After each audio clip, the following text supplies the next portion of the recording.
So welcome. I'm at Tomory with Innovatus Imaging. This is my 34th year in the ultrasound space. I started in 1986 back when ultrasound machines ran cold. So I've been around for quite a while.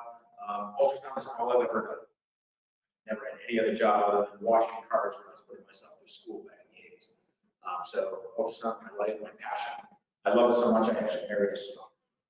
True story. My wife is a high-risk sonographer, so we're an ultrasound family. So ultrasound is a passion of mine. I love teaching anything and everything about it. So today we're going to talk about TE probes.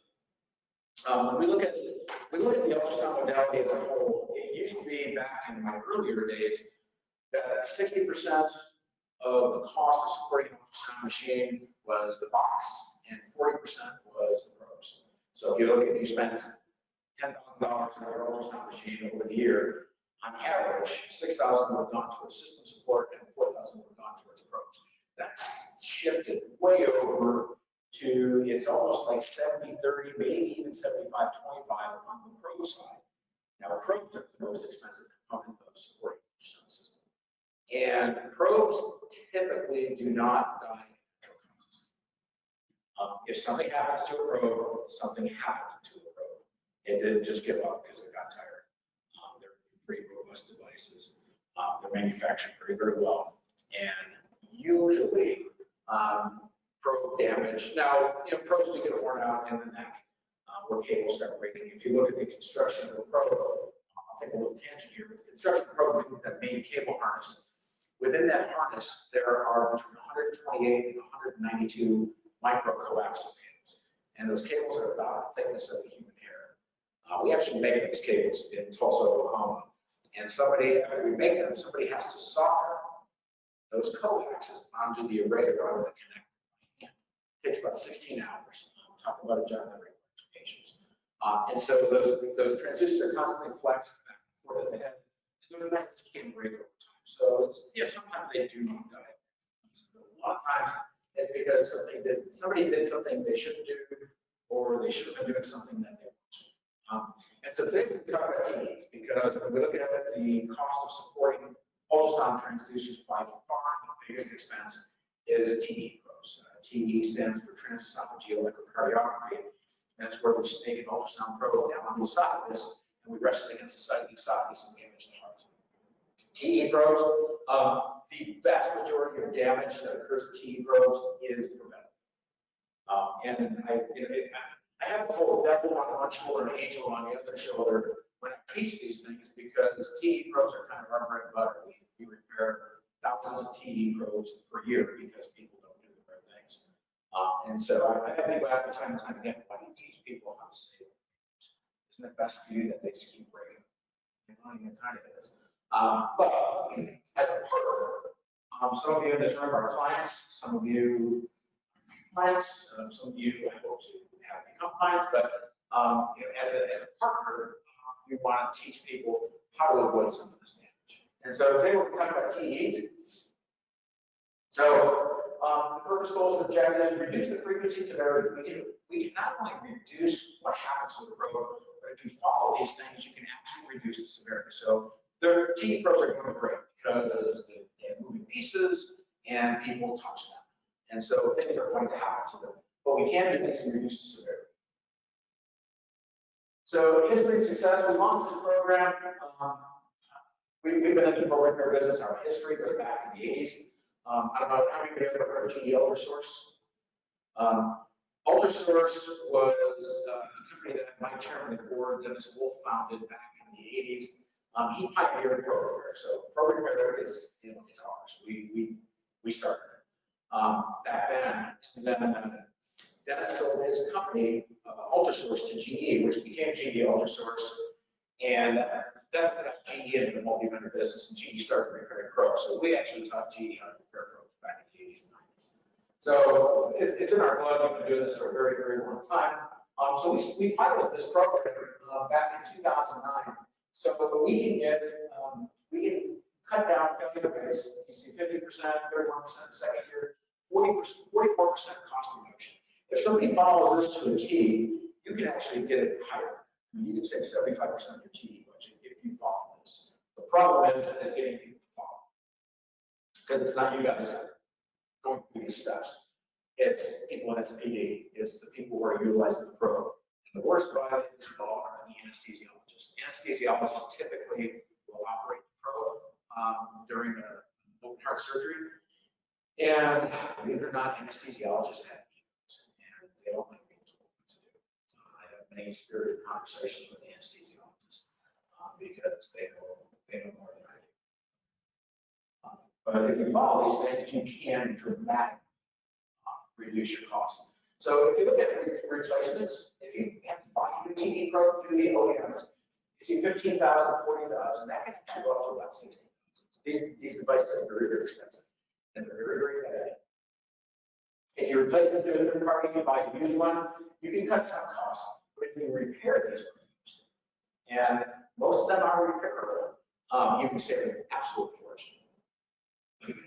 Our data shows that what we see is about a 50% failure rate for a fleet of TE probes. So if General Hospital down the street has 10 TE probes, we'll probably see half of those fail through.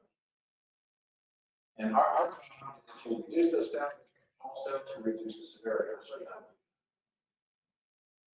So what happens in these things? So we have. So physically, what happens? Damaged latches, deformed connectors, bad pins, corrosion, damaged cable sheathing. These are things that are worn, scratched, or gouged tip. Mechanical, they have locking mechanisms, articulation. It's like an endoscope. You guys are probably familiar with endoscopes. You can articulate it, you can steer the scope. Well, a TE probe has the same type of mechanics, and we can steer that TE probe. And we have different types of electrical failures. Intermittent broken wiring, I was talking to you guys about wires, non-functioning buttons, and image quality. And so if you look at this slide, so these are the failures that are associated with normal wear. You can see how they come back. These are all the things that can happen. These are the things that are associated with normal wear.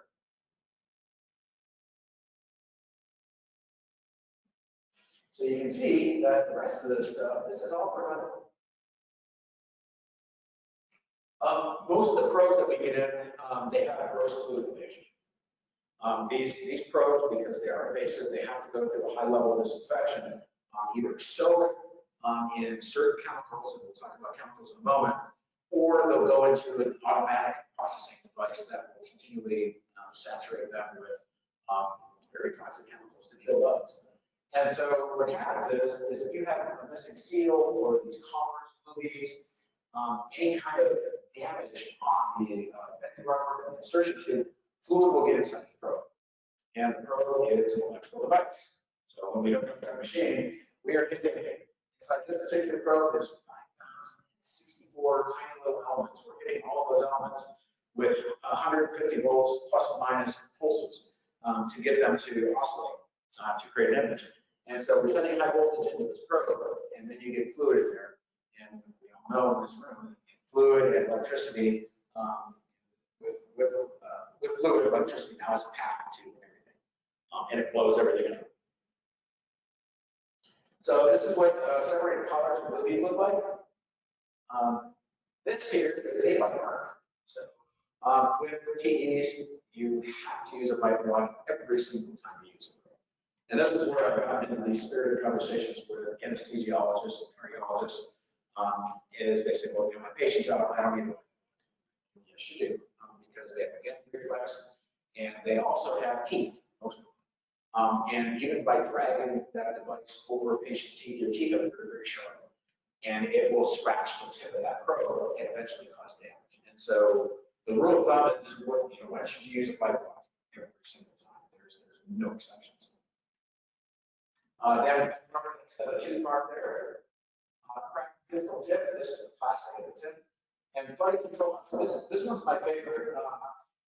You can, when you disinfect, do a high level disinfection, to soak or rinse or wipe anything on TE probe, you can only go up to the control housing. If you go beyond that control housing, those control housings are not sealed. And so liquid will get in. And so we see it time and time again. People in SPD will take the entire device, connector, control housing, all, and throw it in and disinfect it. And if you do that, you're pretty much done. You just destroyed it very, very expensive. Sometimes we can fix it. Now, if somebody does that, catch it before it's energized, we can fix it. We have this industrial convection oven in Tulsa, and we put the device that we open it up and we put it inside this convection oven, and we turn on the oven for a couple of days, and that will dry out the liquid.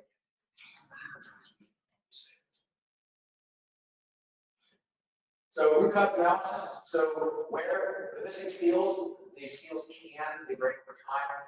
Constant glue beads, there's a special epoxy that's used on these lock towers of glue beads. That epoxy will degrade over time. And then these seals on the tip. Trauma is damage bending rubber, damage insertion tube, or crack this tip. Something happened to it. Somebody didn't use a white wire. Somebody banged it up against the sink. And then as far as gaps in training, flooding control housing. People who are processing these things, they need to understand what can and cannot be immersed with. So lack of inspection. So if we do inspection and catch the wear, catch the trauma, we can save that probe. The bending rubber on these probes, I think we charge about, I guess, around $900, maybe $1,000, something like that, to replace the bending rubber. If the bending rubber has a hole in it, and we will fix it for about $1,000. If the probe is then disinfected and perhaps energized, that $1,000 repair can go to $10,000, $15,000, $20,000.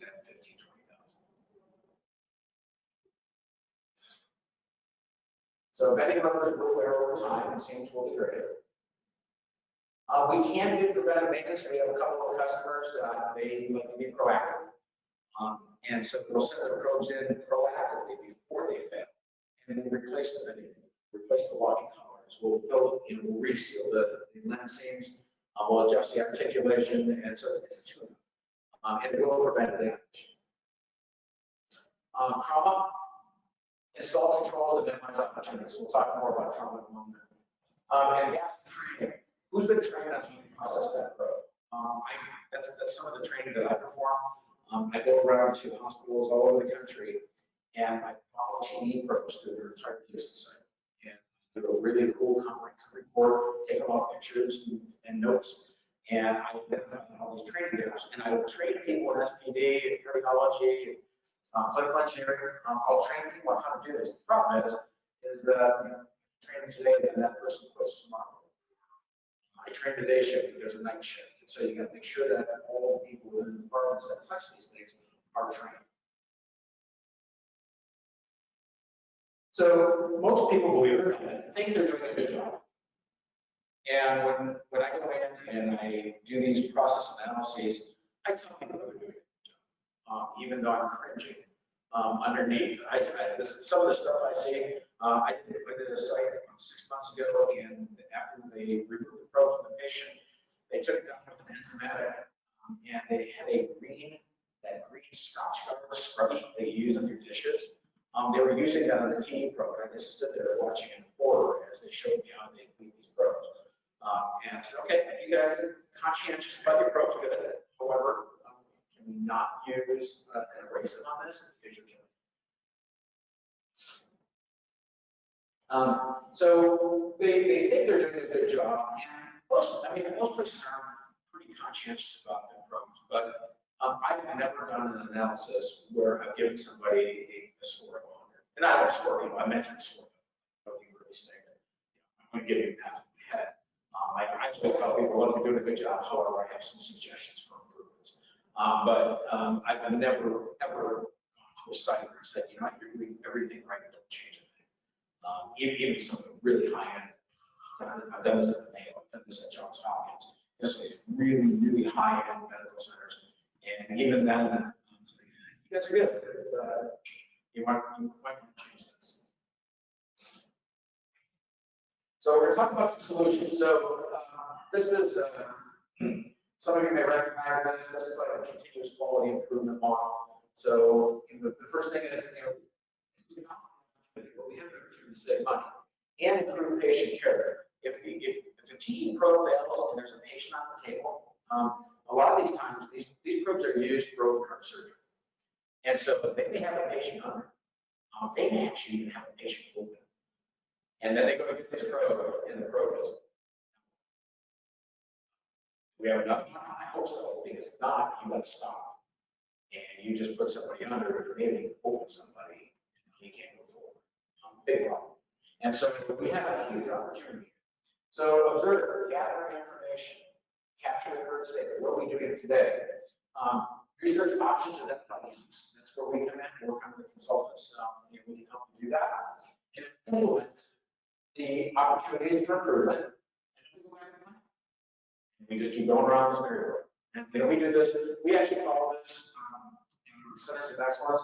We're all about continuous quality improvement. We're 1345 certified, FDA registered up here in Denver. But we look at quality every day. We have a quality person at each site, and this person does every day is this. The job I want is necessary. So define the problem. TE pros are draining budget, and it's affecting patient care. Begin with the end in mind. You have to sell this program to leadership. Because if you don't, leadership has to be buying. Because somebody's going to say, who's biomed telling me? And people say that's me. They're like, yeah, you. I've been doing this for 34 years and we design these things. So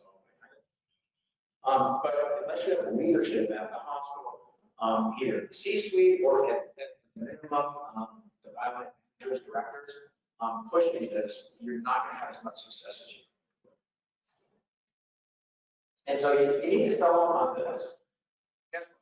Say if you have 13 pros in a hospital and you can cut the damage down in half, that's a lot. People are really funny about money these days, especially in hospitals. I talk to biomed managers all the time, and it's funny. I've noticed over the past couple of months, the biomed managers are starting to use financial terms. Well, we got to worry about bottom line, we got to worry about margin, and talking about budgets. And this is a new trend. People are a lot more worried about cash these days than they used to be, because hospital revenues are. So that's the summary. Hey, we can save you money and improve patient care at the same time. How cool is that? So you really want to get these guys involved, and then you need buy-in from these people. I do this all the time. I always want to involve cardiology anywhere these pros go. I want to involve. When I do these process analysis, I talk to the clinical engineering, and I say, look, your job, you know what my job is. My job is to come in and do a full analysis of what you're doing and make suggestions for improvement. Your job is to take me around and introduce me to them. And tell them, I know I'm an auditor, I'm not judging you, but this is Matt, and here's what he's here for, and he's going to help us all save. So observe who, what, where, when, and why. Who's doing what, where, and why are you doing certain things, and you capture that. Like I said, when I do these, I have my cell phone with me, and I'm taking lots of pictures. I take pictures of it. Get a bit real weird about that. I'm not OSHA, I'm not Jacob, not any of those guys. Just here to help. Understand the existing process. This is a typical process. So we'll start with insertion. So that's where the probe is inserted into a patient. And then we have the search, pull it up. And then the probe has to be moved. It gets frozen cleaning, then disinfection, and it's transported again, and then it's stored. It's transported again, and it goes to the temporary storage before it's inserted. So a lot of steps, a lot of hands. And the more hands that touch things, as we know, hands that touch things, the more chances we have of doing something wrong.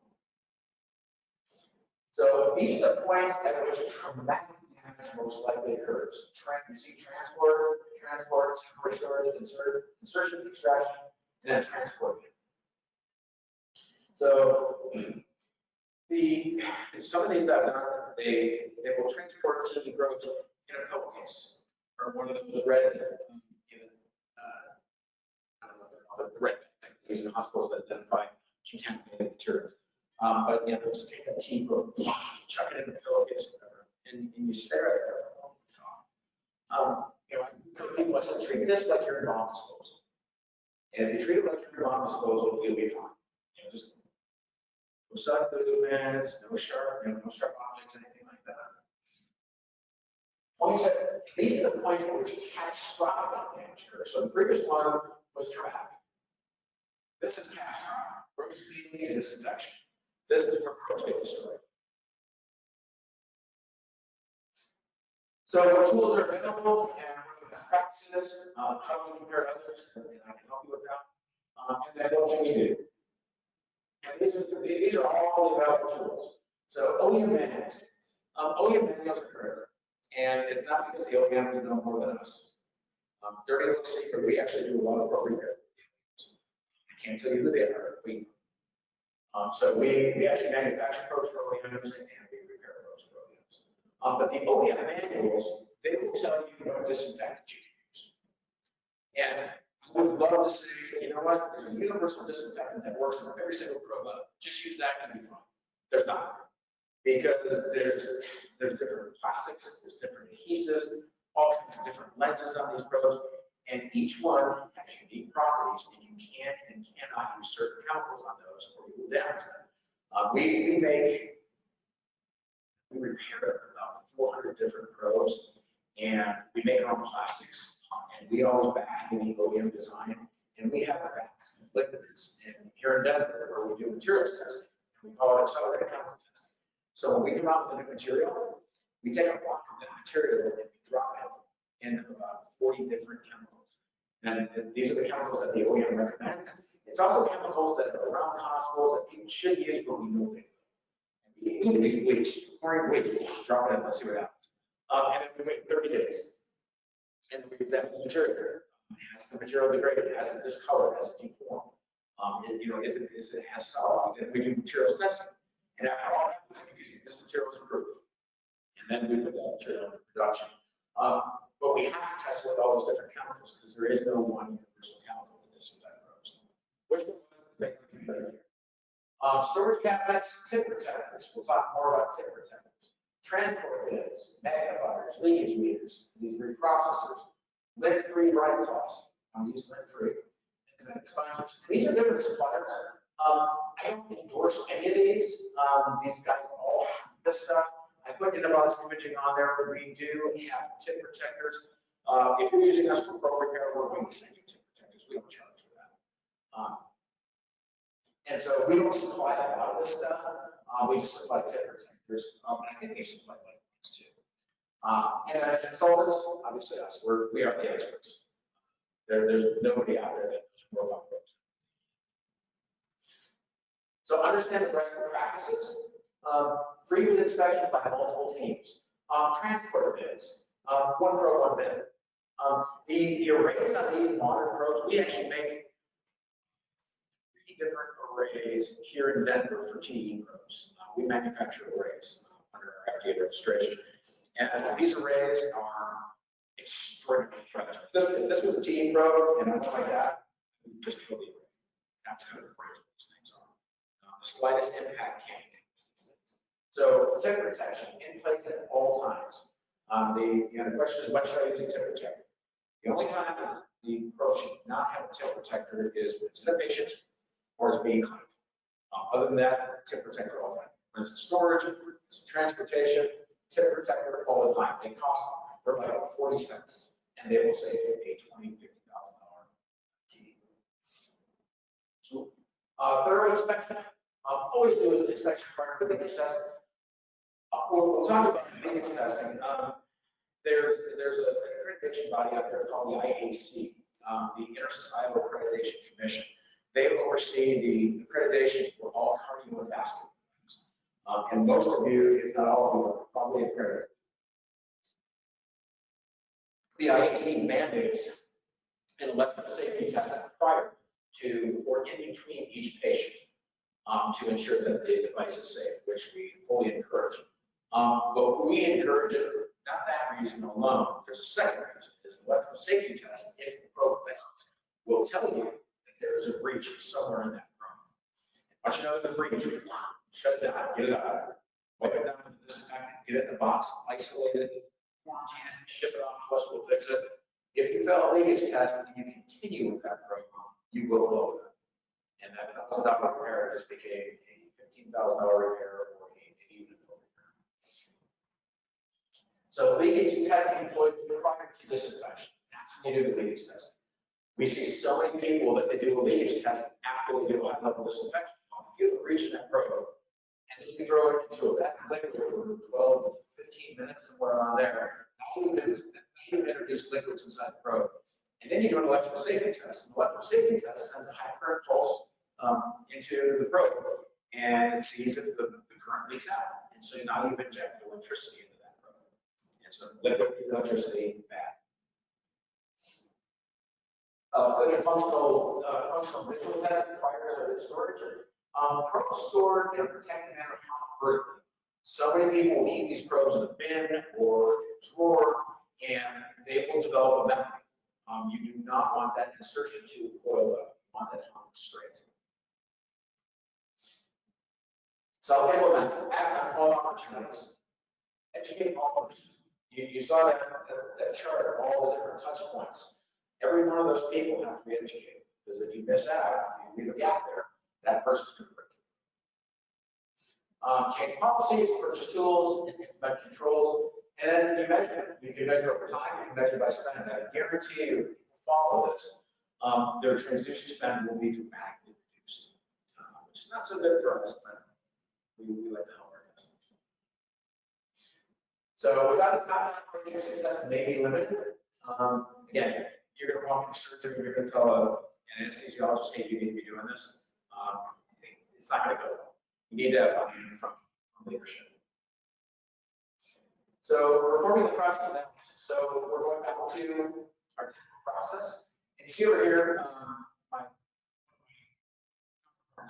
was Ted Lucidi. He actually teaches biomedical engineering at Penn State. And he actually came up with this, these cool graphics. So we have for everybody to understand. So we're going to look at the process and see what's good and what's not so good. So storage, what's bad? Do not store a probe in a bin, drawer, place on a shelf. Hung vertically in a closed environment is okay.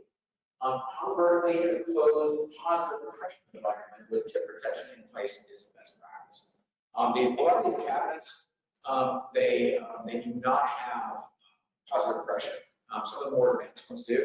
And so there's a fan mount, there's a small electric fan on these things, and it draws in outside air through a HEPA filter, and it basically just very, very lightly pressurizes these cabinets.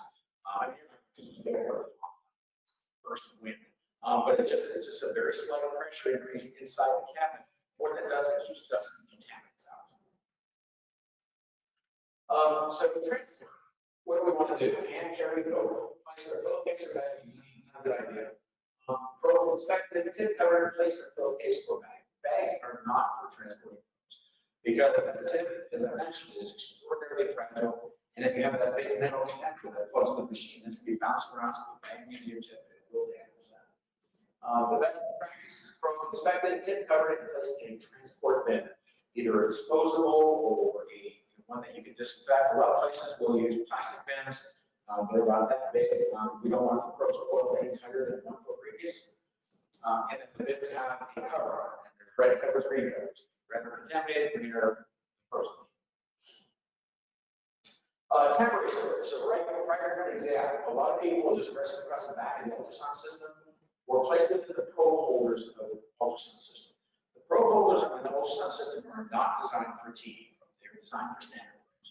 If you put a TE probe there, you will damage. A lot of places will suspend them from an IV pole. Not such a good idea because that tip is dangling around and will bang up against the side of the pole. What we really want is left within the transport bin until required. So remove from the bin, plug into the machine, and then insert the patient. Extraction and transport. So hand it off, sit on the floor, sit on the table, place a pillowcase, never a good idea. Tip cover, hand it off, still not so good. Tip cover, place the pillowcase, not a good idea. Tip cover, place in the transport bin. Gross cleaning. We do not want to lay it on clean surface. There's a ring on the control housing. Every transducer has it. Every TE probe has this ring. You can suspend it from a hook on the wall or an IV pole, and then you can do the gross cleaning and wipe it down. Leakage testing. Bad idea if it doesn't work. It's not good for patient safety. These are electrical devices. They're inserted inside the patient and they're right up against the heart. So three danger areas there. We want to make sure that these probes are electrically safe. Even if you're not IEC accredited, and it's not a mandate, it is a good practice for patient safety. And again, you failed the safety test. One, we don't want to use it on a patient. It's not, now we know it's not safe. But two, if you fail a safety test, we know there's a breach in that probe somewhere. We want to get it out there before it's injected with liquids. So we want the leakage testing occurring prior to or at the very beginning of disinfection. Before that probe is immersed for an extended period of time, or before there's a device out there, it's called the ventilator. It's a really cool name, ventilator. It's like the Terminator for probes, but it doesn't terminate probes, please. But it's like a giant washing machine. So you put the probe in, the control housing comes out at the top, and it's just like liquid dam, and prevents liquid from getting the control housing. And there's these arms on the washing machine that just continually sprays down the probe with liquid under high pressure.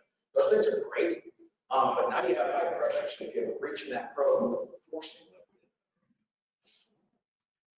So if leakage value is identified, what is the process? The probe is left in the solution for the allotted time.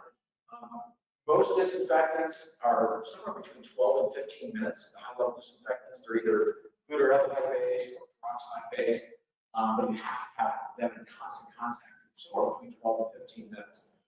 So if you fail a leakage test, get it out there. Don't leave it in there for 12 to 15 minutes. We fully decontaminate probes when they come through the door. We assume when a probe comes through the door that it is contaminated. Every probe that comes through the door is contaminated with the worst stuff out. And so we do a high-level disinfection of probes when they come through the door. A lot of people are comfortable with taking out and boxing up a potentially contaminated probe. We don't care. So wipe it down with a disinfectant. The Santa wipes, the Santa tops, the gray tops are a good wipe for the insertion tube and the distance. Wipe it down with an approved disinfectant. Get it in the box. Do not finish the disinfection because you're going to make a problem. Disinfection time should not exceed what is above 5 minutes. So not more than 5 minutes more than what the manufacturer recommends. I did one place about a year ago, and I asked them, I said, so how long do you search your probes for? They said, well, whatever time we have in between patients. Could be 5 minutes, could be a weekend. Okay. But the stuff says you have to have it for at least 12. So if you're doing it for 5, that's not good. And if you're doing it for a weekend, it's really not good. You're killing the probe. So you have to follow manufacturer's instructions for whatever disinfectant you're using. You do not want the probe reversed above the boot tube or strainer leaf on top of that control housing. And here with the probe immersion, the fluid level does not rise above the 1 meter mark. And these are couple devices. Again, I don't endorse anything. I'm not affiliated with any other company other than the box. But these are cool devices. The TD100 is called the Oxford TD. They're automatic TD processing machines, so you're not doing it manually. And they have built-in safety catches so you don't do something that you shouldn't do. And they're hands off. So a lot of these probes are disinfected by hand. You have somebody immersing them in and poking the tip, and they have to watch the timer. Okay, by 12 minutes are up, I'm not pull that up. These things, you just insert it, you push a button, go, and after 12 or 15 minutes, it disinfects it, and then it does a couple of clean water rinses, and so you pour it out. So I love these things. They are big probe sticks. And not very easy. So transport to storage. So we're talking about transport with tip protector. All those other things, I always kind of remember, I'm sure you ladies do not because you're young. But the highlights magazine. We saw kids, Goofus a Gallon. This is kind of a Goofus a Gallon. The highlights magazine was a magazine that came out when I was a kid. And it was living a virtuous life, kind of. And they had this one thing, Goofus a Gallon. And, Goofus doesn't eat his vegetables. Gallon eats his vegetables. Goofus doesn't clean his room. Gallon does. So capture the data. Highlight departments, list key names, best practices. Capture the chemicals. Again, if I take a GE model that we repair, right now we're repairing 7 or 8 different Phillips models. We repair 5 or 6 different GE models, several Siemens models. We manufacture all parts for these things. If you put up the approved chemical guides for all these it looks like a massive checkerboard across the puzzle. There is no one chemical that's approved for everything. And so for your unique, and to make it more complicated, they'll say this chemical is approved, but only for these parts of this program. And I've spent days and weeks and months, hours, years researching all this stuff. It's kind of geek. And so I know all the different chemicals off the top of my head. And for Phillips Pros, they'll say you can use isopropyl alcohol on the control housing, but not on the insertion tube. And then you can use tea spray on the insertion tube, but not the menthol. And so you really have to follow that stuff. I can't tell you what to use. You have to follow the manufacturer recommendations. So capture photographic evidence. This is a properly stored probe. So this is there's somewhere I think it's up top. So this is a positive pressure cabinet. You can see that we've taken the string off the cable. This is on vertically. We have green here. That's a tip protector. So that is a properly stored probe. This is the goof. This is somebody who's not doing it. This is the one that's not eating her vegetables or putting in the ring. You see we got this probe chucked into a transport bin. They have a connector. You can't just flop and loose. It's a coil tube tighter. As I mentioned earlier, you don't want anything tighter than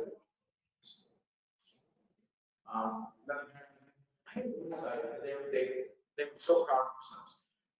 This guy called me and said, well, what do you guys do to our probes? Every probe we send in, you guys are saying are damaged catastrophically. And I said, well, let me take a look.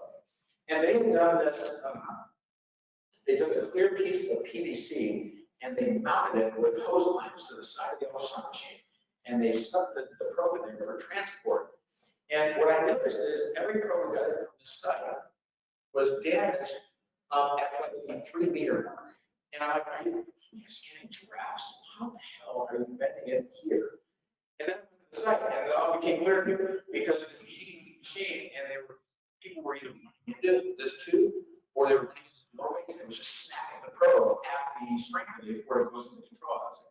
I'm like, okay, now this makes sense. And I took a picture of it and sent it back to my well, here's your problem. So we see this all the time.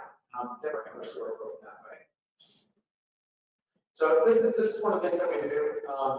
We do a lot of Q&A. So we do an analysis on the site. I'm using it to protect.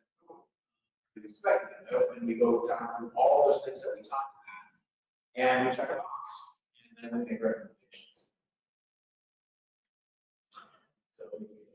So we sample the data. I put together a nice multicolored. It's about a 7 or 8 page report. And it always starts with suggestions. I fired your entire staff because they're so long. So we do have a visual inspection guide. This is great. We can send this to you. It's a poster that teaches people how to visually inspect the TD probe prior to this inspection. We do have these tip protectors that are available for our customers. We'll send you a box of them. Leakage testing. Leakage testing. A lot of times, holes and breaks that technically cannot be visualized. We've seen time and time again tiny little pinholes in the insertion tube, and they cannot be detected by the naked eye. That's where these leakage testers come in on functions. One of the solutions we've seen